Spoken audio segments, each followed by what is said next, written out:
Fala pessoal, Tudo Sob Controle? Aqui é André Adriano, direto dos estúdios do Tudo Sob Controle Podcast. Hoje com a minha amiga Thaís Becker, a responsável pelo Pilar Mente do nosso projeto. E não podia, continuar o nosso projeto sem dar uma pausa aqui e falar: Thaís, quem é você? Como é que tu chegou até aqui, né? Como é que a psicologia chegou na tua vida? O que isso fez na tua vida para te ter 3 filhos e uma família, que isso para mim é importantíssimo. Somos pais de 3 filhos, né? É verdade. E então estava mais que na ordem ter uma conversa aqui só de frente com o André, né? Aí não é a Gabi. Então, boa noite. Prazer te receber. André, muito obrigada e muito obrigada pelo convite para fazer parte desse projeto que é super interessante e necessário, né? E super provocador. Te lembra da nossa primeira conversa? André entrou em contato comigo, me convidando para o Tudo Sob Controle, e eu como psicóloga pensando, gente, mas quem tem tudo sob controle, te lembra? Sim, sim. E a gente conversou um pouquinho sobre isso. E acho que é um projeto fantástico. E eu também gostaria de ouvir de ti, né? Assim, a tua concepção, né, André, assim, do que é o ter tudo sob controle e também entender um pouquinho como é que esse projeto... Mas eu que sou entrevistador aqui nesse momento. A gente vai trocando aqui. Porque acho que faz parte dessa construção, né? Hoje a gente vai falar um pouco sobre o que é esse controle, e um dos pontos é que vai ser muito diferente do que é para ti e do que é para mim, né? E a gente vai precisar entender sobre essas diferenças para que a gente possa dar as dicas que vão ajudar as pessoas que estão nos ajudando. Então, se tu tá aí agora olhando a gente, quer saber no meio tão corrido, cheio de turbulência que é a nossa vida hoje em dia, para, senta, pega pipoca, né? Pega água, não posso, pipoca pode, eu acho, né? Tem que falar com a nossa... Simone, pode pipoca? Enfim, senta e nos assiste que a gente vai conversar sobre esse tema que é manter a vida sob controle ou não. Vamos lá, vamos começar então. Boa. Então, Thaís, psicologia, por que a psicologia na tua vida? Tu tinha alguma questão pessoal, assim, quero entender as pessoas, o que te levou para esse caminho? Eu queria ser veterinária, na verdade, né? Sempre quis ser veterinária, amava animais, mas fui percebendo, conforme fui crescendo, assim, que a dor dos animais chegava a me desorganizar internamente e eu não conseguiria, talvez, lidar com isso no meu cotidiano. E decidi, quando eu fui entrando na adolescência, não procurar uma carreira, não olhar para fora, mas decidi olhar para mim, para dentro.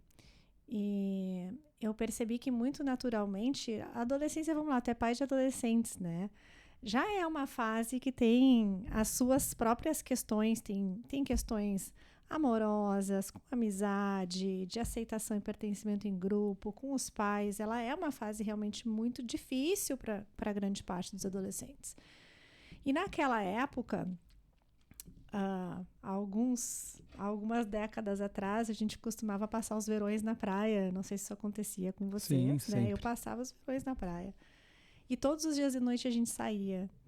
E aí, na hora de ir para casa, né, uns amigos acompanhavam, e eu, sempre quando chegava em casa, eu só avisava que eu tinha chegado e eu sentava na calçada da minha casa, sempre com um amigo, 2, 3 no máximo. E ali as pessoas começavam a me confidenciar muitas coisas e falar das suas angústias, e a gente conversava. E muito naturalmente não eram sempre os mesmos. Eram pessoas dos meus círculos de amizades, mas não necessariamente os meus melhores amigos que faziam isso. Isso acontecia 1 ano, 2º ano, 3º ano, e eu fui vendo que era um lugar, de certa forma, confortável. Aquele tipo de angústia e de dor não me desorganizava internamente. Eu me sentia de outra forma, mais estável. Eu me sentia capaz de dar essa ajuda e esse acolhimento, e de alguma forma acho que essas pessoas sentiam também essa segurança em mim. Então eu brinco que a calçada da minha casa da praia foi o meu primeiro consultório, né? Acho que é ali que a psicologia começou a me cativar, e eu comecei a olhar que, bom, talvez fosse esse o caminho. E a partir daí, então, já ingressei na psicologia muito aberta e disposta a fazer a maior quantidade de estágios possível nas áreas mais diversas da psicologia, para eu poder experimentar e ver como é que aquilo batia dentro de mim. E desde sempre me encontrei, assim. Na psicologia, não sei se a gente vai ficando mais velho, não sei se sou eu, né, que comecei a querer buscar respostas sobre muita coisa do mundo. Hoje, para mim, é a faculdade que eu acho que é uma das mais bonitas que tem, né? Eu tenho uma filha, né, que é a mais velha, a gente conversa muito sobre isso, ela adora filosofia, então agora mesmo também a gente fica discutindo bastante, começando a entender um pouco dos filósofos, estamos começando a ler alguns livros, então a gente faz o nosso... Até eu brinco com ela que eu vou trazer um dia aqui pra gente ficar discutindo isso aí, porque é muito legal para entender, entende? Como é que a gente chegou até aqui. É legal entender a sociedade, para como é que a gente chegou até aqui. E eu acho hoje, né? Tipo, a psicologia faz propaganda o tempo todo. Todo mundo tem que ser, ó, se tu não tem, procura, tem um psicólogo, que a gente resolve muita coisa, né? De vez em quando não é entender um problema, como a gente vai falar do... Quando tu me questionou ali, André, então para ti o que é ter tudo sob controle? Palavra direta é se entender, entender tudo que está à sua volta, né? Respirar fundo, né? E compreender o que está acontecendo realmente, né? Focando em algum objetivo que tu tem. Então, quando tu compreende o que está acontecendo, né? Não como vamos dizer, um ator, assim, o principal, né, na tua vida. Eu sei que existe o ego, a gente está sempre, nós somos, né, o ser principal das nossas vidas, mas entender e perceber que existe muitas pessoas ali, como é que a gente vai se portar para atingir esse objetivo, porque não tem como a gente controlar a vida dos outros, sabe? Então, nem sempre que a gente quer aquele objetivo, aquele caminho, sempre vai ter uma pedra que não tá sob controle as coisas, entende? Mas eu acho que o objetivo existe. E para começar a ter uma vida sob controle, eu acho que é legal tu ter um planejamento, né? Entender. E saber, eu sempre para todo mundo, eu desenho um objetivo, eu sempre falo que eu miro o cume da montanha, então a gente... E aí, mais ou menos, vai acontecer o quê? Curvas ascendentes, descendentes, né? Que vão fazer em volta dessa linha ascendente, porque é onde eu quero chegar. Então, não tem como controlar essas curvas, mas dá para controlar esse caminho linear que leva até um objetivo que a gente quer. Então, perfeito, eu acho que é uma analogia sensacional, porque por mais, vamos pegar esse exemplo da montanha, né? Por mais que tu possa ter estudado sobre ela e sobre quais são as tendências das condições climáticas do dia, da época que tu escolheu, e ainda assim tu não vai ter controle 100% sobre essas variáveis climáticas, se tu vai tropeçar ou se tu não vai tropeçar, né? Mas, assim, tu estar preparado para isso. E aí é que eu acho que a gente começa a entrar, né? Assim, sobre o controlar. Porque o controlar, ele não é prender, né? Não adianta. Então, se eu quero que a coisa fique muito, muito engessadinha, em algum momento vai sair disso, né? Se eu não me preparo para que as coisas saiam desse engessado, quando saírem disso, eu vou me desorganizar. Como é que eu vou lidar com isso, né? Então, o sob controle, ele passa sobre esse mapeamento das situações, né? Dos objetivos de vida que eu tenho, mas principalmente sobre a minha caixinha de ferramentas. O que eu estou levando na mochila, né? Quando eu estou subindo essa montanha, que sapato que eu estou usando, que roupa que eu estou usando. O que eu quero dizer com isso? O que é essa caixinha de ferramentas? Aí são os meus recursos internos, né? Então, como é que eu funciono? Qual é a minha tendência de reação? Como é que eu posso lidar quando eu sinto de determinada forma? Isso é o que vai fazendo com que eu me coloque mais no controle das situações, porque quando eu administro melhor a minha reação, eu posso não ser um gatilho para ti. Então, eu falo muito para as pessoas, né, que estão iniciando um processo terapêutico, que não percebem que muitas vezes a terapia ela acaba sendo quase que uma reação em cadeia. Porque se tu falava de determinada maneira comigo, vamos supor, e aquilo me irritava, e eu estourava contigo, o meu estourar contigo vai gerar uma resposta em ti, certo? Para algumas pessoas pode ser o silêncio, para outras pode ser vir as costas e vai embora, e para outras pode ser simplesmente... responde, estoura de novo, ok?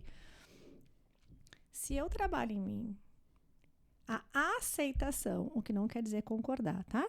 A aceitação de que o André tende a falar dessa maneira. Eu já sei que quando ele falar, eu vou tender a me sentir irritada. Aí sim, qual é a minha caixinha de ferramentas? O que eu faço para lidar com essa irritação? Isso aí. Porque daí, se eu não explodo contigo, a gente não tem aquele terceiro comportamento, né? Tu não explode de volta, ou tu não vira as costas e vai embora. Mas é um exercício, né? Totalmente, né? Uma coisa que requer muita prática e muito autoconhecimento. Realmente, assim, essa palavra, para mim, suspeita, né, psicóloga, eu coloco lá em cima. Não é sobre tu querer ser perfeito ou ter todas as variáveis sob controle, mas é tu te conhecer. Eu tenho que estudar, são as ferramentas que tem. Vamos voltar para quando tu chegou aqui, a mente, por que veio o projeto, né? Explicando. E aqui tá aqui apoio, porque a gente já começou a botar apoio, porque isso aqui tudo saiu de algum local que é de uma corretora de seguros, que é a minha, que é a Controle Corretora de Seguros. Então, quando eu comecei a entender que as pessoas, tipo, mas a gente não tem como controlar, né, que uma casa pode pegar fogo, pode vir um vendaval. Não tem, né? Mas para isso tem seguro, que tu pode se organizar e ter o seguro para tu consegue entender que não tem como tu ter o que vai acontecer, vai ter um vendaval tão forte ou não, mas aí tu tem como. Tu não tem como saber se daqui a pouco tu pode ficar doente e ter um baita de um custo, mas tu pode ter um plano de saúde. Tu não sabe como é que vai ser lá na frente, se tu vai precisar de mais dinheiro ou menos, mas pode fazer uma previdência privada. Eu comecei a perceber dessa importância, porque para mim ter tudo sob controle, já o nome da minha empresa é ter seguro. Ter seguro é ter o controle, porque os riscos estão aí e a gente pode se proteger para que as coisas não saiam da rota, nesse caso financeiramente falando. Só que quando eu falava muitas coisas para as pessoas, André, eu sei, mas depois eu faço. Então as pessoas sabem o que tem que ser feito, mas elas não conseguem fazer. Então eu vou ficar falando para ti que tem que fazer previdência privada desde cedo, tem que educar para guardar R$10 para o teu filho, todo mundo sabe. Mas por que não fazem? Por causa da mente. Então não tinha como eu levar em consideração e querer conversar com as pessoas e tentar, na marra, fazer com que elas se protegessem, que elas guardassem dinheiro, se eu não tenho nenhum método, eu não tinha dentro da minha equipe uma psicóloga que falasse, existem alguns mecanismos que para te atingir certos objetivos, que na verdade os objetivos é essa proteção, pode ser feito. Claro, muita gente já faz, né, gente? Mas então, onde a Thaís entrou e por que veio a ideia? A ideia, na verdade, saiu do escritório dizendo, todo mundo tem problemas lá na frente. E por que não fazem sabendo que os problemas vão acontecer se não tomar certas medidas? E aí entrou a psicóloga. É isso aí. Perfeito. Pode continuar, gente. Eu corto aqui e agora tu continua, de onde eu parei. Tu sabes que muitas pessoas, já aconteceu algumas vezes, né? De pessoas me procurarem pelo Instagram, enfim, e me dizerem, eu queria muito fazer terapia contigo, porque na verdade tu é a representação do que eu queria ser. Tu é a psicóloga, tá sempre super calma, casada, tem filhos, assim, a vida plena, tudo no controle, né? E eu, de vez em quando, compartilho alguns perrengues também que acontecem, porque essa é uma falta, ilusão de controle que as pessoas têm. O controle é eu estar feliz o tempo todo. O controle é eu ter atingido o objetivo X ou Y da vida. E, na realidade, não. Se eu estiver feliz e tiver acabado de acontecer uma tragédia na minha vida, tem alguma coisa de muito errado nisso, né? Eu vou explodir ou eu vou me derrubar em algum outro momento. Então, quando as pessoas olham para mim, não imaginam muitas vezes que muitas coisas sim saíram do controle na minha vida e que nem sempre eu tive a maturidade, né, para poder lidar com todas essas adversidades da melhor forma. Isso é algo que veio com o tempo e veio principalmente. Eu que sou uma pessoa assim que, vou dizer, até com os meus quase 30 anos, as coisas aconteceram realmente bem direitinho dentro do planejado. Acho que custou para levar um grande tombo, assim. Tá, tô sendo injusta. Talvez algumas coisas antes. Mas no momento em que eu aceitei, e de novo, aceitar não é concordar, gente, que eu aceitei que as coisas não iriam acontecer de acordo com o planejamento que eu tinha feito, e o quanto que aquilo, essa dificuldade de aceitação é o que estava me derrubando, era o que estava me puxando para baixo, isso é que foi a girada de chave. Então, acho que aqui vai o primeiro ponto de dica, né? Não é porque não saiu de acordo com o que tu tinha planejado que tu vai perder o controle, bem pelo contrário. É quando tu aceita que não funcionou como estava planejado, então agora o que é que eu vou fazer com isso? Porque muitas vezes as pessoas ficam assim, não, mas não pode ser, mas não pode ser, mas tem que ser assim, mas tem que ser assim. E tu pode comentar com a gente alguma coisa assim, uma grande turbulência na tua vida que tu achava que tu tinha o controle e não tinha nada do controle? Eu acho que sim, eu conheci o meu marido, eu tinha 21 anos. Antes aproveitei bastante, namorei bastante. Namoramos 5 anos, 1 ano casados, 1 ano morando juntos, casamos na mesma época que a grande maioria dos nossos amigos. O planejamento era que depois de 2 anos, mais ou menos, nós fôssemos começar a tentar engravidar. Assim como, né, todos esses grupos de amigos. Todos foram engravidando e conosco não aconteceu. Não aconteceu, passou tempo, não acontecia. Esse é o primeiro ponto. Eu jamais tinha cogitado essa possibilidade. No meu contexto, não tinha nenhum indicador. E era a primeira vez que estava saindo do planejado, né? Não aconteceu. Depois de quase 1 ano, assim, de tentativas, eu engravidei. E aí ok, agora as coisas vão voltar, né, pro ritmo planejado. Só com 1 ano de diferença, mas vai voltar. E aí eu perdi o bebê. E continuamos tentando e nada. Fomos investigar. Começamos a fazer um acompanhamento com especialistas, indução. Primeiro mês, controla a ovulação, usa medicação e tal. Olhei, a médica, esse mês, vamos lá, namora certinho que vai dar. Beleza, vai dar, né? Tá tudo controlado. O que pode dar errado? Pois deu errado. Primeiro mês, segundo mês deu errado, terceiro mês também, quarto, quinto. No 5º mês eu engravidei. Muito bem, respira aliviado, vai, faz a eco, vê o coraçãozinho do bebê, agora tá tudo certo. E aí, com 3 meses, eu tive uma perda gestacional.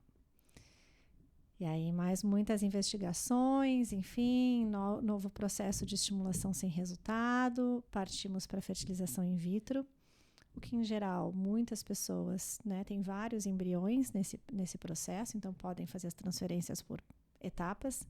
Não foi o que aconteceu conosco, mais um tombo, né? 2 embriõezinhos, fizemos a transferência, veio um tímido positivo, mas veio. E aí eu descubro uma gravidez ectópica e aí eu perco os 2 bebês e perco uma trompa. E aqui já tem um ponto, né? Me lembro que a minha médica disse, Thaís, pode usar uma medicação, mas tu tomar essa medicação, tu tem que ficar 1 ano sem poder engravidar. Eu disse, não, vou para a cirurgia, eu vou ficar mais 1 ano, já não preciso, não adianta, não vou engravidar naturalmente mesmo, já vou para a FIV mesmo, então. Achava que estava sob controle aquela situação, até que eu fui para o hospital e lá eu tive uma ruptura da trompa quando eu estava fazendo o ingresso para fazer a cirurgia. Mas ok, vamos lá, mais um tempo. Decidimos entrar com um processo de adoção, que na verdade sempre foi o nosso plano A, um filho adotivo e um biológico, só mudamos daí para 2 adotivos. E resolvemos, por fim, depois de quase 1 ano, também tentar uma última vez. E aí veio o meu filho mais velho, Gabriel, lindo, maravilhoso. E depois que o Gabriel veio, eu, por orientação da minha médica, voltei a usar um método contraceptivo, que não foi 100% eficaz, mas um ponto. As pessoas dizem, engravida quem quer. Eu digo, gente, olha que a minha história não é bem assim. Tem alguns pontos aqui. E aí veio o Rafael. Então, eles têm exatamente 1 ano e 2 meses de diferença. E depois do Rafael, coloquei um DIU. O DIU deslocou e tá aí o Guilherme, né? O terceiro. E depois nos ligaram dizendo que tinha chegado a nossa vez da adoção. E aí eu já estava quase tendo o Guilherme. Então, também tive que dizer não para algo que eu sempre quis. Não seria justo, né? Com quem estava na fila de adoção. Então, certamente esse processo todo, que foi um processo que levou muitos anos. Mas tinha um objetivo bem focado, assim, né? Tinha, esse querer ter uma família. Tinha, mas eu não E eram imaginei ter 3? 3 filhos. Nunca imaginei ter 3. 2? O meu projeto inicial, meu e do meu marido, sempre foi um filho biológico e um adotivo. O adotivo ia vir em mais ou menos em tal idade, já maiorzinho, tudo bem desenhado. E não foi exatamente assim que aconteceu. O que não quer dizer que não tenha sido incrível também. Perfeito. Mas foi muito difícil, muito desafiador. Mas certamente eu tive os meus momentos de dúvida ao longo desse processo, se de fato isso iria acontecer, porque foi muito difícil, né? E aqui quando tu percebe que dentro da cabeça, quando está tudo muito, muito estruturadinho, né? Só que muito engessado, lidar com as adversidades da vida é um tombo e tanto. E isso faz com que a gente precise levar em consideração de novo, né? Qual é o meu objetivo, onde que eu quero chegar, mas que existem N variáveis ao longo do caminho que podem acontecer e não tem como a gente antever tudo, não tem. Mas se eu me conheço, e acho que essa talvez seja uma das frases que eu mais falo aqui, né? Se eu me conheço, eu sei quando eu tô muito para baixo. Eu sei quando eu estou eufórico demais, eu sei quando eu estou gastando demais, ou se eu não tenho esse senso crítico, mas outras pessoas no meu entorno começam a me sinalizar, talvez eu esteja perdendo ou já tenha perdido o controle, eu só não tenha aceitado isso ainda. Isso me leva a estender um processo de sofrimento. Então, quando eu percebo que eu normalmente não funciono assim, eu normalmente não sou tão desanimada, eu normalmente não sou tão ansiosa, eu normalmente não sou tão impulsivo, é o momento de, aí sim, abre tua caixinha de ferramentas e aí vamos ver o que está acontecendo para que tu volte para a rota. Isso é o manter o controle, entende? É o identificar quais são as variáveis. É como tu saber assim, ok, eu controlo esse ambiente aqui. Mas tu sabe onde tem algum perigo para uma criança, por exemplo, ou não. Isso não quer dizer que tu vai ficar agarrado com a criança no colo o tempo inteiro, mas quando ela estiver andando, tu vai monitorar. E tu vai dizer, aí não. E dentro da nossa cabeça é a mesma coisa, entende? Não é ficar engessado o tempo inteiro, mas eu saber assim, eu tô encostando naquele cantinho ali que eu sei que vai dar ruim. Então, o que eu tenho que fazer? E aí, essas ações vão ser particulares de cada um. E acho que a gente pode discutir, conversar algumas coisas aqui, sim. Com certeza. Na minha vida, na questão de filhos, também eu sempre brinquei que eu nunca tive nada sob controle. Porque a Ana Clara, nada demais. Né? A gente já tinha até a Minha Casa Minha Vida já em andamento, a gente já era noivo, enfim, ela chegou num momento um pouquinho antes, né? Mas era um fato. Desde cedo eu sempre quis ser pai, e eu tenho isso escrito em caderno, guardado. Eu acho que eu estava no segundo ano de segunda série, né? 7, 8 anos ali. 8 aninhos já. 8 aninhos dizendo que queria ter uma família, sustentar minha família. Tinha isso. Então, quando veio a Ana Clara, não foi no momento fora, porque não teve... Eu fiquei muito feliz, né? Foi um baque, foi um susto, sim, porque não era aquele momento exatamente. Aí tu dizia, André, mas tudo bem, faz parte, tem tudo sob controle, mas não era aquele momento, né? Aí depois que a Ana Clara veio, eu vi aquela menina no quarto, assim, brincando sozinho, olhei pra minha mulher, a gente se conversou e falou, tá na hora de ter o segundo. Ana, agora o Andrezão aqui planejado, né? Tipo, já tava lá sabendo, não, vamos ter o segundo, porque já tá tudo, já temos uma renda aqui, tá tudo certo, já né, desenvolvemos já a carreira, a controle aqui já estava dentro de um patamar ali que já me dava uma certa tranquilidade e já sabia quais eram os custos de uma criança já até os 4 anos. E aí vem 2, né, cara? Exato, olha só, e vem gêmeos, né, gente? Então, assim, vem gêmeos. Então, não era o esperado, mas assim, a gente se reconstrói, né? A gente vai vendo. Claro que a gente ficou uns 2 dias sem se olhar, né? Quem era o culpado de ter genética para os gêmeos, né? Se era do lado dela, do meu lado. Enfim, mas assim, se reinventa, né? Então, voltando. A gente sempre, o planejamento ele é feito, mas como qualquer empresa. Eu acho que empresa, assim, família é muito parecido, né? Não é à toa que tu liga sempre para um empresário e normalmente ele está em reunião, né? Porque, na verdade, as pessoas têm objetivos, mudam as rotas e aí tem que ter uma reunião para realinhar se continua o objetivo, se faz sentido ainda. Então, dentro das fases da vida, né? Tu desenha, hoje eu tenho um objetivo. Quem sabe se eu vou ter o mesmo objetivo de vida, será mesmo que eu tenho tudo um projeto, assim, aos 55 anos, eu sei onde eu quero estar, como é que vai estar, só que pode mudar, né? Então a gente tem que estar sempre readequando e isso é estar com tudo sob controle. Perfeito. E acho que esse exemplo que tu trouxe da empresa, né? É super interessante porque, vamos lá, se o cara tá sempre em reunião, né? E tu precisa muito falar com ele. Se tu chegar para ele e disser assim, quando tu tiver um minutinho, vamos conversar. Ele vai te responder, vamos. Quando que vai acontecer esse minutinho? Qual a probabilidade desse minutinho acontecer? Não estou dizendo que nunca aconteça, tá? Pode acontecer de chamar, mas não é tão frequente. Agora, se tu disser assim, quando tu tiver um minutinho, vamos conversar? A pessoa, sim, vamos. Como é que tu tá hoje às 3 horas da tarde? Às 3 horas da tarde eu não posso. E amanhã? Amanhã às 2, como é que tu tá? Deixa eu ver aqui. Provavelmente ele vai dar uma olhada.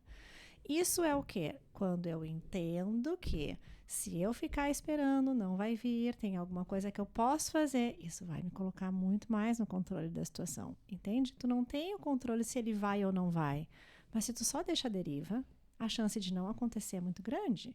Então, assumir o controle das coisas é um pouco disso, é trazer um pouco mais de previsibilidade. E isso é uma coisa que a mente de todo mundo busca. A nossa mente busca previsibilidade e segurança, porque busca a nossa sobrevivência. Simples assim. Muito. A questão do teu controle, né? Teu objetivo. A gente fala assim de corpo, mente e finanças aqui. Então, a gente está falando o tempo todo assim da mente agora, como a gente se posiciona. Mas quando a gente vai ficando mais velho, na verdade, a gente vai passando por várias fases da vida, né? E também quando a gente fala sobre o controle da vida, é entender a etapa de cada um, né? No seu momento de vida. O que pode dizer assim, tu consegue dar alguma dica ou um pensamento que faça assim compreender isso? Porque quando a gente montou esse projeto, voltando, eu falo no mínimo com 40 pessoas por dia dentro do escritório, né?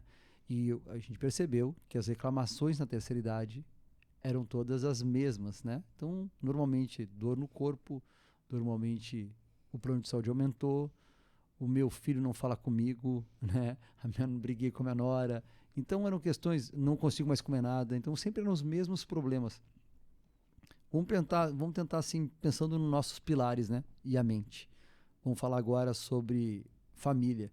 Como é que tu acredita assim que as pessoas têm que ter o controle? Tu acha que como é que ela olha para dentro e entende assim as fases da vida? Tu consegue falar um pouquinho pra gente sobre isso? Tá. É complexo trazer o tema família porque existem concepções familiares das mais diversas. Famílias que apreciam estar juntas e contribuem e famílias que já nem tanto, né? Então, eu vou voltar sempre para o mesmo ponto, que é o autoconhecimento. Isso quer dizer o quê? Primeira coisa, em relação a qualquer tipo de relacionamento, inclusive o familiar, tá?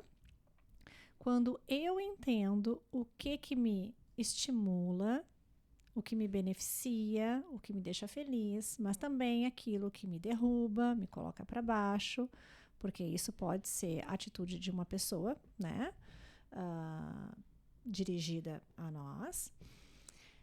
Eu preciso olhar para o meu contexto e estabelecer o que a gente chama de limite saudável, distância saudável. O que é essa distância saudável, tá? Vamos lá. Tem algumas pessoas próximas, nossas, que uma presença é muito agradável por uma quantidade X de horas ou X de dias. E depois, por mais que eu ame e adore essa pessoa, começa a dar algum tipo de atrito, certo? Então, eu vejo muitas pessoas assim, agora vou viajar com toda a minha família, vai todo mundo ficar na mesma casa, mas eu já sei que o André, depois de uns dias, eu começo a ficar cansada, eu começo a ficar, não tá dando, mas eu me dou super bem com o André. Eu gosto muito do André. Então, será que esse tempo todo, de fato, é um tempo necessário de estar lá ou já está te prejudicando? Se é necessário e tu sabe que tu vai te incomodar, o que tu vai fazer para manter uma distância saudável? Que é o quê? Não ficar 24 horas por dia do lado do André, porque senão tu vai te irritar com o passar do tempo, isso vai te cansar. Então, quando a gente fala sobre, de novo, família, relacionamento, qualquer que seja, tá? Primeiro ponto, estabeleça distâncias saudáveis. Aquelas que tu não precisa necessariamente quebrar o vínculo, mas não precisa também ultrapassar os teus limites. Se em algum caso for mais saudável para ti, realmente não conviver com essa pessoa, e se for possível, escuta essa possibilidade. Por que não? Tá? De novo, aquilo que vai fazer bem para todas as pessoas envolvidas.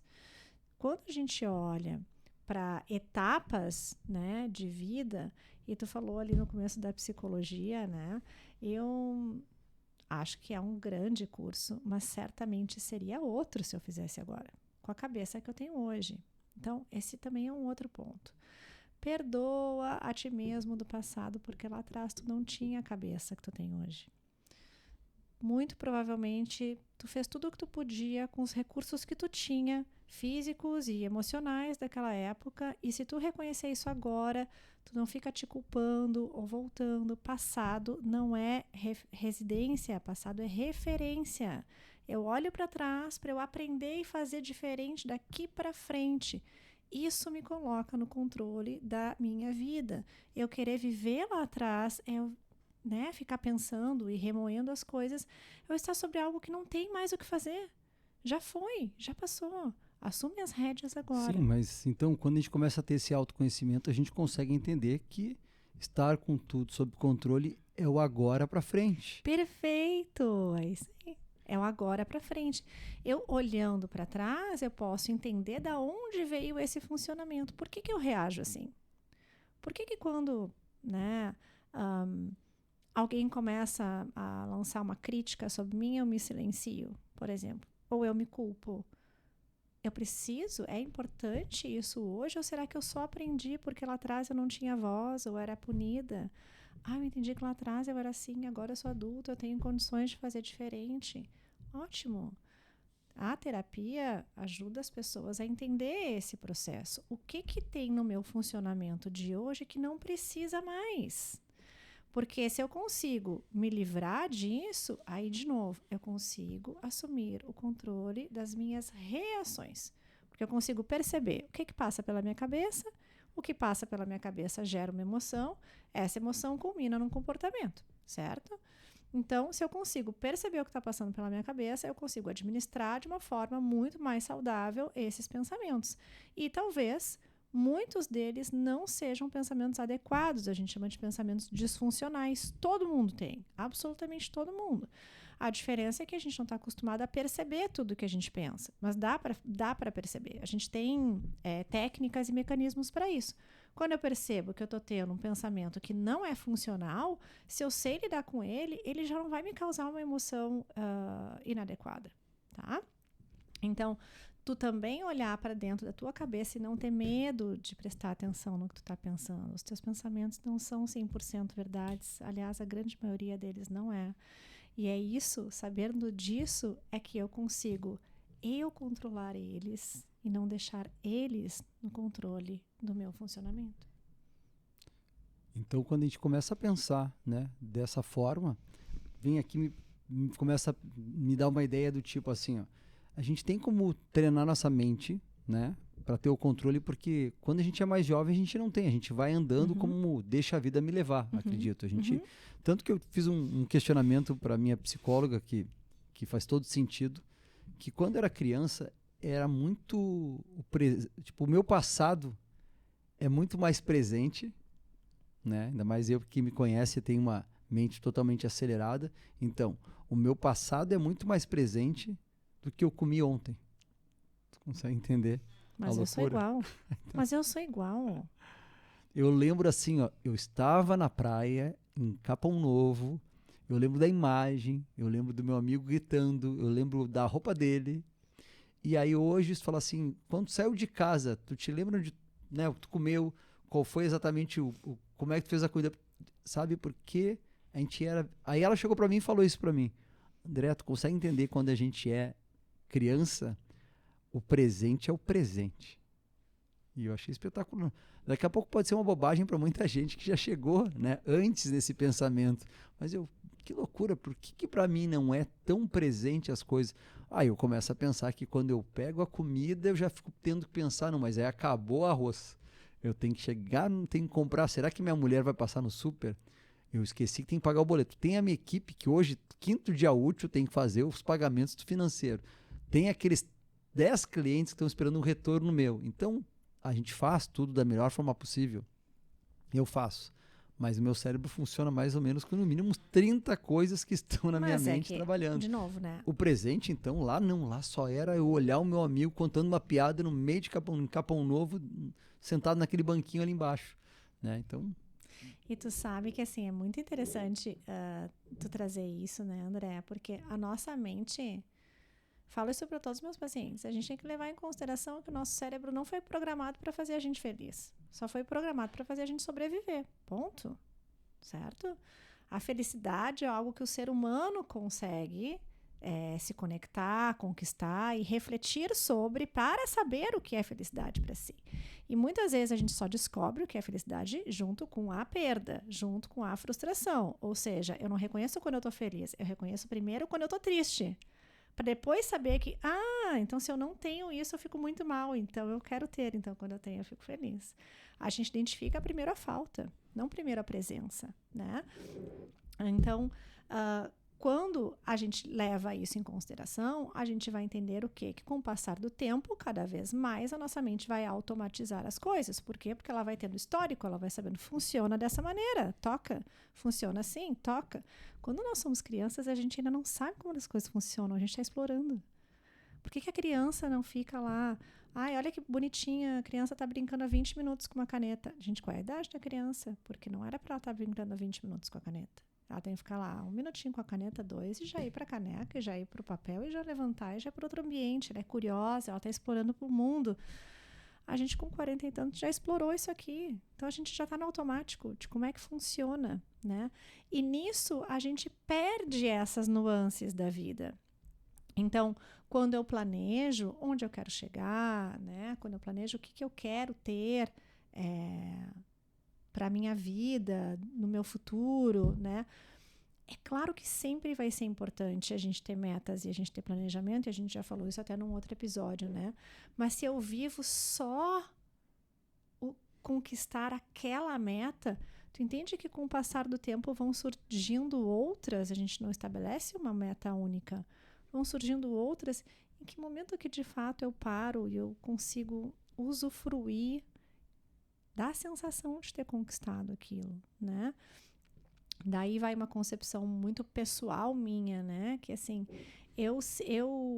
como é que eu me sinto, em que momentos eu me sinto que eu estou no controle da situação? Quando eu estou usufruindo da situação. Eu me sinto muito mais no controle do que quando eu tenho uma situação crítica que eu tenho que resolver. Ali eu estou administrando. E essa coisa do controle também tem que tomar um certo cuidado. E eu comecei a observar isso. Eu não sei se daqui a pouco lá na frente é melhor. Mas normalmente as pessoas, as que mais vivem o presente, de alguma forma elas acabam sendo uma pessoa meio sem noção. Em qual sentido? Ela faz o que está dando na telha, ela já passa para outro, porque ela não sente. Isso que a gente estava falando de ter tudo sob controle, né?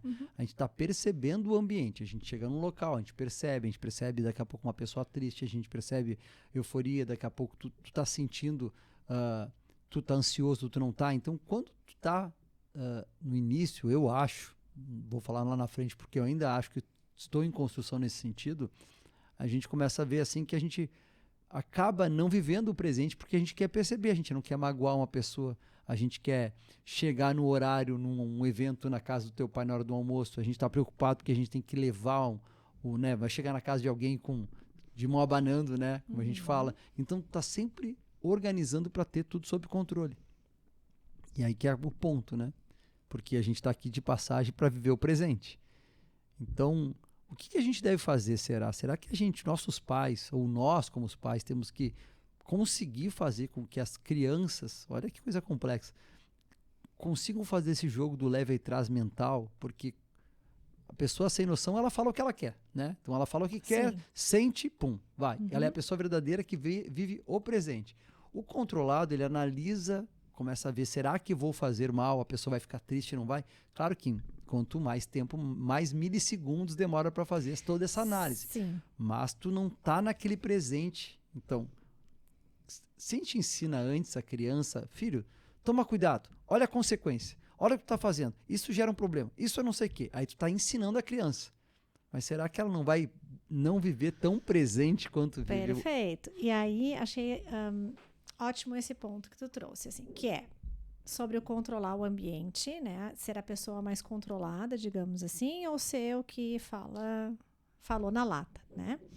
O que falou na lata, ele provavelmente não vai ter um controle sobre as consequências daquilo que ele falou. Isso mesmo. E o que controlou todo o ambiente é provavelmente a pessoa que não vai ter o controle emocional adequado para lidar quando estiver transbordando de ansiedade. Quando estiver numa crise de ansiedade, quando estiver sofrendo com o perfeccionismo, porque por fora está tudo certo. Ele está agradando todo mundo, está fazendo as entregas, está tudo direitinho, mas dentro dele ele está sufocado. Então, isso que eu falei é o mesmo que eu estava dizendo antes. Qual é a distância saudável entre as pessoas? O que eu posso e o que eu não posso falar? Eu preciso agradar tanto assim, ou isso está mais me agredindo do que de fato trazendo algum resultado? Mas não é fácil, eu sei, não é fácil para todo mundo identificar como é que funciona ou mudar, né, esse funcionamento. Porque todo funcionamento que a gente tem, ele é resultado da nossa história. A gente vai se adaptando para a gente sobreviver. E aí, de novo, se eu vim de um contexto difícil, eu fiz o que eu pude com os recursos que eu tinha. E para aquele contexto talvez tenha funcionado, só que isso não quer dizer que hoje eu preciso usar os mesmos recursos. Então, o que me põe no controle? É eu conseguir fazer essa leitura e ter esse entendimento de que hoje é diferente. É olhar para a realidade tal qual é, sem medo. Porque vão ter coisas difíceis, vão ter, mas eu só vou conseguir lidar com elas se eu souber do que eu estou falando. É como você tá passando mal e não sabe o que é. Não adianta tomar um monte de remédio, uma hora vai melhorar. Não é tão mais rápido tu descobrir o que tu tem e tu usar o recurso necessário para tu ficar bom logo. A vida é sobre isso. Não fugir da dor, mas eu buscar encará-la para saber que dor é essa e que recursos que eu tenho para lidar com ela. Para muitas pessoas é muito difícil falar sobre as suas dores e eu entendo perfeitamente. E aí busca uma ajuda profissional. Reconheça o teu limite. Sozinho não está dando. Eu não me sinto confortável para falar com alguém. Eu tenho vergonha, me sinto mal. Busca um profissional, ele vai te ajudar. Não quer dizer que tu tenha que ficar fazendo terapia pro resto da vida. Mas é muito complexo isso. É muito complexo essa coisa voltando, porque assim, vamos pensar, o projeto de Sob Controle nasceu da ideia da gente se organizar e se controlar para chegar na terceira idade com qualidade de vida. Aí eu vejo alguns amigos meus, pessoas muito próximas, que eles curtiram a vida doidado, né? E aí olha a complexidade da coisa. Tudo daqui a pouco, vou falar de mim. Em algum momento da vida eu era, né, de um jeito, vivia a vida adoidado dentro do meu adoidado, que era junto com os amigos, curtindo a vida doidada. Que se eu falar é como disse um guri de apartamento, mas dentro do meu projeto adoidado estava lá curtindo na praia, né, voltava à tarde. Questão da adolescência e tal. Mas em algum momento eu falei, né, pô, tem que tomar um rumo porque já tô ficando adolescente, já tô indo para a fase adulta, tava namorando, né? Veio um filho para colocar aquele pá, que tu quer ser agora até pai, como era um sonho meu sempre. Sempre digo, ter uma família, adoro, amo minha família mais que tudo. Então assim, pá, eu deixei de viver aquele presente louco e outras pessoas continuaram que é o que a gente fala aqui, vale a pena, olha o questionamento complexo, vale a pena a gente viver uma vida muito boa, ou seja, gastando todo o dinheiro, né? Comendo do melhor, pô, adoro bacon, vamos comer bacon, todo sanduíche tem bacon, né? Acorda de manhã, estão comendo coisas que não fazem bem. Deixa o exercício físico porque é um saco, sendo bem literal. André, mas tu posta lá que tu na academia. É difícil, caramba. Hoje eu cheguei aqui, tava o Jorge aqui, a gente ia conversar, é só tu deixar entrar na tentação, pode falar, a tendência tua é de burlar, não, amanhã, mais tarde eu vou. Então é difícil. Mas voltando, vale a pena tu viver uma vida, né, boa, de excessos é a palavra, né? Que excessos de coisa que tu gosta e ter o final da vida por ter abusado do excesso ruim. Olha como é complexo. Aí esse é o tema, esse é o ponto do programa. Então vamos controlar. Mas o que acontece, né, na vida que é a complexidade? A gente vive em sociedade. Uhum. E aí, de vez em quando, o cara, o CDF é todo certinho, né? Ele tá lá com a família dele, tá juntando dinheiro para não soar mal, ele tá comendo direitinho para ter uma saúde. E esse cara vai chegar na terceira idade e vai ter que ajudar o amigo dele e o parente que sofreu de excesso. E aí que é a grande complexidade, porque se ele não ajudar, ele é um egoísta, tu entende? Porque ele se preparou para fazer a viagem na terceira idade. Mas aí, E olha a complexidade. vou dizer, vamos supor que tu seja esse cara, tá? Tá bom? Esse daí que se planejou, se estruturou e tu tem um amigo que tu gosta muito ou um familiar que tu já tá vendo que tá curtindo a vida doidado, entende? Aqui nesse momento é onde tu assume o controle, que é, bom, esse familiar eu sei que sou eu que vou ter que cuidar dele. Eu sei que sou eu que vai ser a pessoa que vai. É justo? Não é justo? O critério não é esse. E aí, de novo, porque se tu fica pensando sobre o justo e o injusto, tu não vai nem chegar lá onde tu quer e nem curtir a tua vida do jeito que tu gostaria. Mas, então, voltando. Se eu sei que eu vou cuidar dessa pessoa lá na frente, porque eu tô vendo que ela não está curtindo, né? Não está conduzindo, digamos assim, a vida dela de uma forma muito saudável, e ainda assim eu não colocar isso no meu planejamento, tu acha que eu estou com controle da situação? Pode ser a fuga, tu pode usar algum termo, porque voltando, tu pode estar ali com ela, ou tu pode também dizer não quero, que aí tu tá postergando, isso aí, entende? por isso que eu falo. Essa é a questão dos limites nas relações, entendeu? Se eu sei, não é uma pessoa que eu consiga romper vínculo, seja pelo que for, uma pessoa muito próxima, e eu sei que eu vou cuidar dela na velhice, etc. Ou eu sei que eu vou ser uma pessoa que vai precisar de cuidados na velhice, por exemplo. Como é que eu estou alimentando esses vínculos? Como é que eu estou me organizando financeiramente?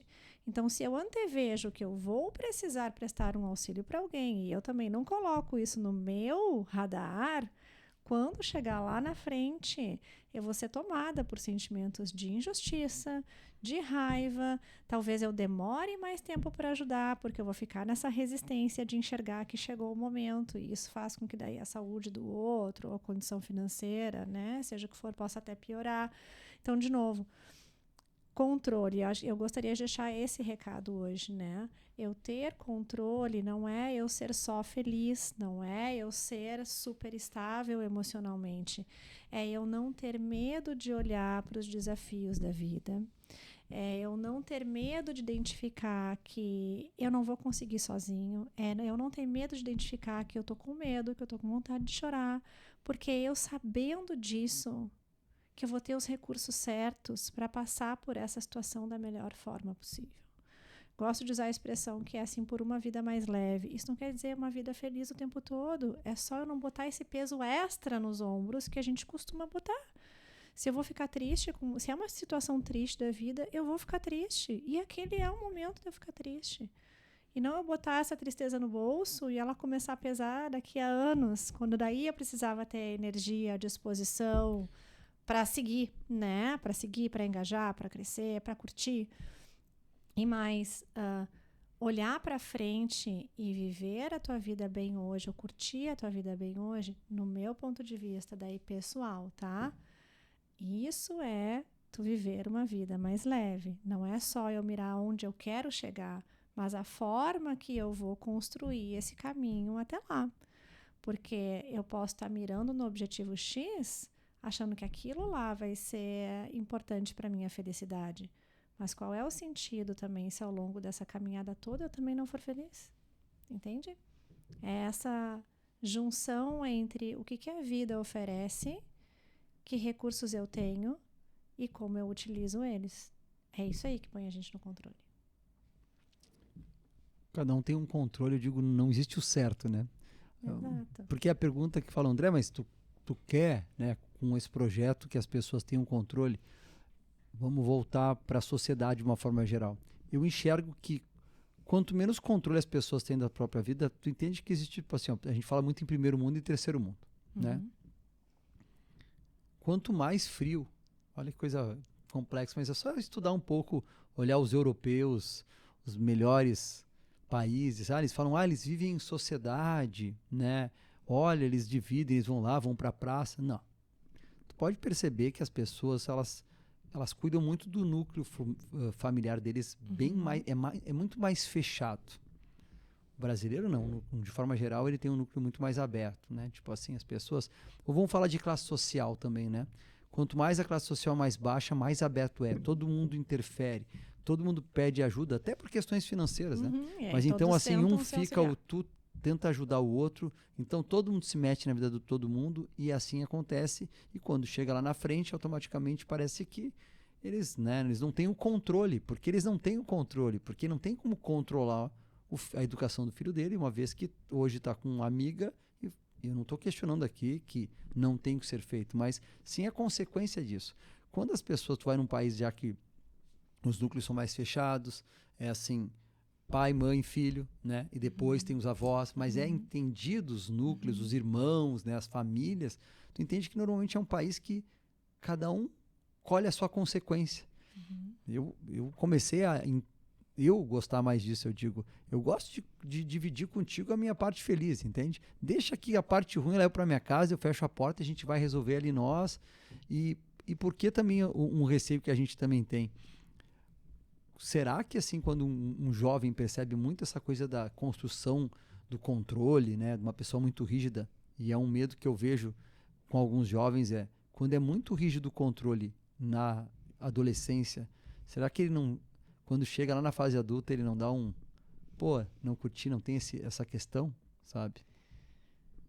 Vão ter várias possibilidades de reflexo disso, né? Mas, de novo, tu que tem filhos adolescentes, uma coisa que é importante tu levar em consideração, né? Para tu ter pelo menos mais parâmetros aí para lidar com eles. A gente tem que entender que na nossa infância, a gente precisa dos nossos cuidadores, a gente depende deles. Então, de alguma forma, a nossa mente vai fazendo com que a gente se adapte para sobreviver àquele ambiente, sendo ele saudável ou não saudável. Eu preciso sobreviver ali, porque fora dele eu não sobrevivo, tá? Isso eu tô falando instintivamente na criança.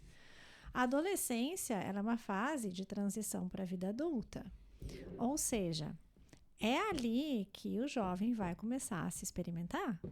Ele vai começar a experimentar se o que ele sabe já está valendo. Então, ali que ele vai querer ter opinião, que ele vai querer fazer as coisas do jeito dele, que ele vai dizer, eu sei, pai, que tu me falou, mas deixa eu fazer do meu jeito, né? Tu vai dizer 10 vezes para não fazer uma coisa, ele vai lá, provavelmente, muitas vezes ele vai experimentar, ele vai tentar fazer, porque está na fase dele fazer isso. Está na fase dele saber, né? E se apropriar do que realmente já está ok ou não está ok para o mundo. E quando a gente vai educar os nossos filhos, é tão complexo, né? Porque ao mesmo tempo que a gente quer ensinar e mostrar diretrizes, a gente também tem que levar em consideração que às vezes são pessoas que têm um funcionamento, um temperamento diferente do nosso, né? Então, se eu quero controlar demais, o que eu acabo fazendo? Como aquele exemplo que eu trouxe ali no começo, né? Que controlar não é engessar. Eu não consigo engessar. Não consigo. E o que é mais importante eu tentar transferir para os meus filhos, né? É a escala de valores. Se a escala de valores dos teus filhos estiverem alinhadas com as tuas, talvez ele vá fazer as coisas de formas diferentes da que tu fez, porém alinhadas e respeitando as escalas de valores de vocês. Então, no comportamento e no temperamento, vão ter coisas que não vão ser exatamente como a gente imaginava. Aquele adolescente que tu acha que faz tudo exatamente como tu fala, talvez ele não esteja fazendo tudo exatamente como tu fala. Talvez ele esteja te mostrando isso. Ou talvez ele esteja abafando aquela parte dele que gostaria de fazer diferente. E aí um dia ele vai fazer. Só que talvez faça no momento equivocado, da forma equivocada, né? Então, entender também sobre o funcionamento da outra pessoa é muito importante, sem dúvida nenhuma. Por isso que tu falou dessa questão familiar, né? E tu disse, não, eu costumo fazer assim, deixa, né, para fora o que tá bom, o que tá ruim, a gente traz para dentro para resolver. Aí eu te pergunto, tem funcionado para vocês? Tá funcionando assim? Para mim, tá funcionando. Eu me sinto muito mais... É bom quando, tipo assim, tu tem teus filhos e tu sabe como é que eles são, né? sempre digo que é um exercício para quem, né, eu digo, da minha vida que eu cheguei até aqui com 3 filhos, brinco que tem empresa, tem um monte de responsabilidade, ou seja, eu sou responsável por muitas questões, né, no meu dia a dia. E quando eu chego em casa, tu saber como é cada pessoinha, sabe? Porque quando é muito aberto, assim, fica... muitas pessoas cuidam, parece que tu não tá no controle, não sei se é uma Pronto. necessidade. Então, Talvez para de mim, você, faz se está todo... funcionando. Desculpa. Agora, claro que tu sempre ficou aquela questão, será? Porque a gente, no passado, a gente era muito mais liberto, né? A gente vivia muito mais à rua.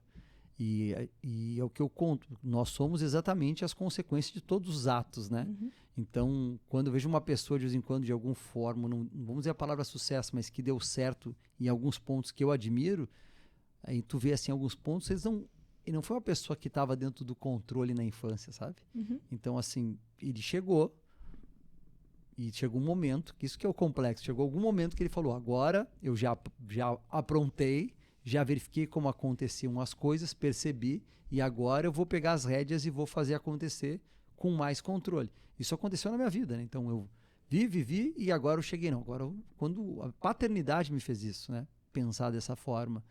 Agora, demorou um pouquinho para não. Também não foi assim, a paternidade não caiu no meu colo e eu virei responsável. Foi uma Não. construção. E também de quem né? estava no teu entorno, né? Porque às vezes chega isso, a paternidade pode chegar, né, de paraquedas e nem sempre tu ter um parceiro ali ou uma estrutura que vai te viabilizar ter todo esse toda essa construção que vocês tiveram. Então, certamente, a parceria que vocês tiveram dentro de casa, talvez em alguns momentos mais, outras menos, fez toda a diferença para chegar até aqui. Então, tu também poder escolher, e por isso que eu falo, né? De novo, quando eu falo da distância ideal, saudável, eu escolher também quem vai fazer parte da minha vida e sobre aquelas pessoas que eu não tenho esse poder de escolha, porque elas vão estar, né, necessariamente por motivo A ou B, eu tenho um poder de escolha sobre a distância que eu vou estar dessa pessoa. Agora, toda pessoa que é controlada, muito controlada, assim. Muito controlada. Perdeu o controle, tá? Então, controlada assim, sou uma pessoa que respeito o próximo, sou uma pessoa que cuido da minha questão financeira, sou uma pessoa que cuida da alimentação, mas chega uma hora que daqui a pouco ela sofre uma pressão, porque a pessoa que está tentando controlar de alguma forma, não nenhum outro, porque o controle é ele, né? A gente pensa de dentro para fora. Quando perde, porque acontece isso, né? Deve ter no teu consultório algumas pessoas que tentam manter o controle. Muito. E não está errado voltando a manter, porque a gente começa a criar responsabilidades com a família, responsabilidades dentro do trabalho, responsabilidades acumulam e tem que estar no controle pelas responsabilidades que estão. Quando ela perde o controle, o que essa pessoa tem que fazer, tipo, para voltar? Tu acha que ela tem que só respirar fundo e voltar, ou ela tem que olhar para dentro e buscar um outro caminho quando chega no estresse? De procurar o psicólogo, que eu digo, as pessoas não procuram, daqui a pouco, pum, estourou, porque quis ter o controle das coisas. Tá, primeira coisa, tá? A perda de controle, a explosão. A explosão, né, não é o primeiro sinal da perda de controle. O primeiro sinal da perda de controle é o silêncio. É eu não falar. É eu me calar. É eu aguentar a pressão quieto. Eu aguentar a pressão sem tomar uma atitude. Eu aguentar a pressão, a dor, a angústia, a ansiedade sem entender de onde ela está vindo. Ou sem lidar adequadamente com os meus pensamentos. É eu ficar tentando me convencer de que está tudo bem. Sabe aquelas frases que dizem assim, se tu estiver nervoso, fecha os olhos e mentaliza que tu está bem. Tu não está bem. No máximo que tu vai conseguir é, naquele momento, tu te acalmar. Mas logo toda essa angústia que tu tinha continua ali dentro. Então eu não tô bem. Por que eu não tô bem? O que tá acontecendo? Eu tô sobrecarregado? Por quê? Porque eu não tô dando limite, eu não tô dizendo não, ou eu tô buscando coisa demais para fazer, ou eu tô desesperado porque eu tenho que fazer outra coisa e eu não quero sobrecarregar outra pessoa. Então eu tô no controle totalmente ilusório, porque eu já estou percebendo que dentro de mim eu tô perdendo o controle. Porque eu já estou mais ansioso do que eu costumava ser, mais agitado do que eu costumava ser, mais angustiado, triste do que eu costumava ser, mais impulsivo do que eu costumava ser, e eu fico em silêncio. E aí eu estouro. Então, quando eu estouro, não estou perdendo o controle, eu provavelmente já perdi. Então, naquele momento, tu pode fazer as respirações, né? Vai te ajudar naquela situação pontual, naquele momento pontual. Mas para que isso não aconteça, tu precisa entender como que tu funciona, para entender se dentro do teu silêncio tem calmaria ou tem turbulência. E é só assim que tu consegue navegar da melhor forma, entende? Entendi. Mas não... E o treinar, o que a gente tem como treinar já para entender os sinais do corpo? É um treinamento ou é uma coisa de autoconhecimento? Porque, voltando, a pressão, né, existe para qualquer adulto, né? Ter o controle faz parte do adulto, né? Tu saber, principalmente eu falo, quanto mais responsabilidades tu vai colocando sobre o que acontece. Mas em aspectos práticos, por exemplo, se tu teve um dia mais tenso, tu tá mais pressionado e irritado, certo?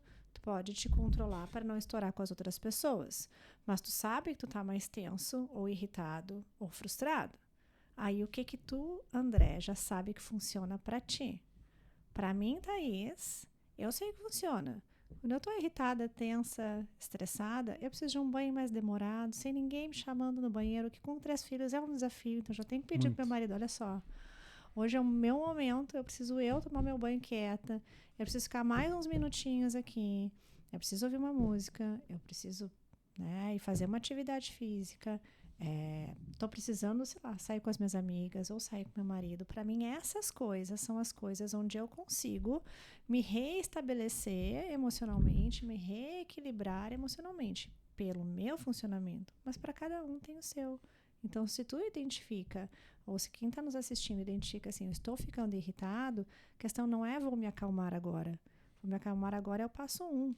O passo 2 é para onde vai essa irritabilidade, porque ela vai ter que sair em algum momento. Então a gente já pegou aqui um ponto. Então, assim, a irritabilidade seria um ponto de observar. Então, a pessoa que ela tem uma irritabilidade o tempo todo, acorda irritada, é porque o descontrole ela está sofrendo descontrole. É um sinal muito forte. Pode ser, se não for o natural dela. Porque se ela for uma pessoa já naturalmente mais, né, irritadiça, a gente não pode dizer que tem alguma variável ali que está saindo de controle. Mas uma pessoa tá? que já é uma pessoa que é muito irritada, ela já não é uma pessoa que não já tem uma questão complexa ali de não conseguir controlar para estar irritada? Não? Não necessariamente. Se tu tem uma pessoa agressiva, por exemplo, tá? Tu acha que a pessoa não está controlada ou está controlada? Para mim, a agressiva ela está descontrolada, ela tem um problema bem sério que ela tem que tratar ali dentro, porque a pessoa não pode... Muito bem. Mas se tu tem uma pessoa que vai trabalhar na área de vendas com prospecção, se ela não tiver nada de agressividade... Mas aí é que nem a raiva. Aí é a tu raiva trabalhada. Exato, é esse o exemplo. É tu pegar, entender como é que tu funciona para tu administrar isso. A característica é a mesma. Se eu fico tentando me convencer ou convencer todo mundo que eu não sou agressiva, mas eu sou, eu não tô lidando com essa sensação, eu tô tentando abafar, eu fico mentalizando que eu sou zen e eu vou estourar em algum momento. Mas se eu entender, é verdade, eu sou agressiva, eu tenho que trabalhar com uma coisa que seja polêmica, ou que requer a postura, ou que a gente vá, enfim, ter que arriscar, e aí provavelmente essa característica vai estar muito mais controlada, porque ela vai estar num ambiente onde ela não me traz prejuízo. Entendi.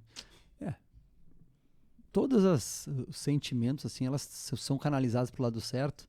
A raiva, no escritório a gente sabe, quando a gente perde pouco negócio, mas de vez em quando eu adoro perder um negócio, porque aquela raiva, sabe, que me tira do controle temporariamente, é o mesmo canal que eu consigo fazer com que se desenvolva e eu busco mais negócio. Se eu não perco nada, a tendência minha é a estabilidade, porque me deixa no conforto, né?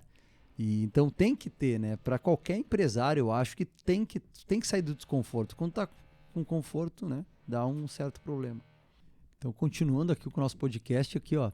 Sabe que como a gente estava falando o tempo todo, que a gente tinha o controle de tudo, tava tudo controlado, o ambiente estava tudo certo, daqui a pouco apareceu o ambiente, chegou aquela pessoa que sem noção no ambiente, a gente... Chegou chegando.